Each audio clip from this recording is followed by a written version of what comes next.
is a pretty common haircut that we get in these parts, which is a gentleman's comb over, but we're going to have more of a disconnect on this side, and then the part side is going to be a little more poofier.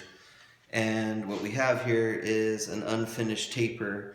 So one way that I like to use, the technique I like to use to get that out is almost more of a freehand.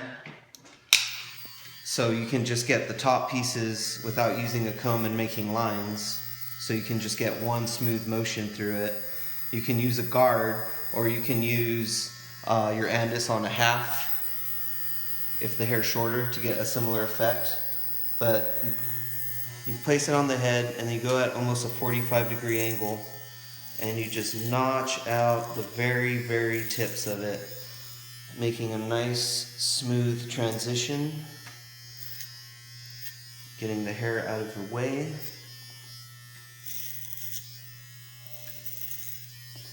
This is something you would do either during or towards the end when you're done, right before you're done. That way everything looks just a little more buttoned up, a little nicer, a lot cleaner. And you're just taking off the very, very edge, making sure that there's no ripple lines or just a straight line all the way through. And a good way to check your work, if you wear dark clothes like me, is to get a white towel that we all have at our station, put it on your shoulder and drape it, and then look at it in the mirror. When you look at it in the mirror through the towel, you can see the contrast in color, and you can make sure that everything is nice and smooth. That way the client's happy, everyone's happy, everyone looks good. And then we got that nice disconnect, so we can bring the hair down and over. And then as for the poofier side, we obviously don't want it like this. We got this nasty little line in here, and it's just very unkept looking, and you want it a little moist, not super wet, so you can control the hair and see where everything is.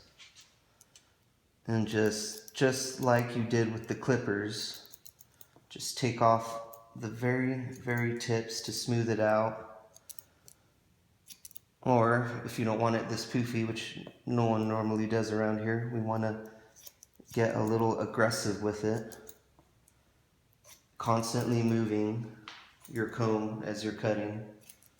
That way you don't make lines. And don't go straight up, almost pull out.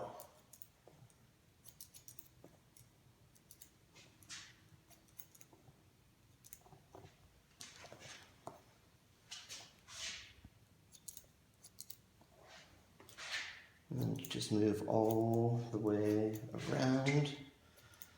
A scissor over comb technique like this is also great for when you're cutting curly hair. Hair that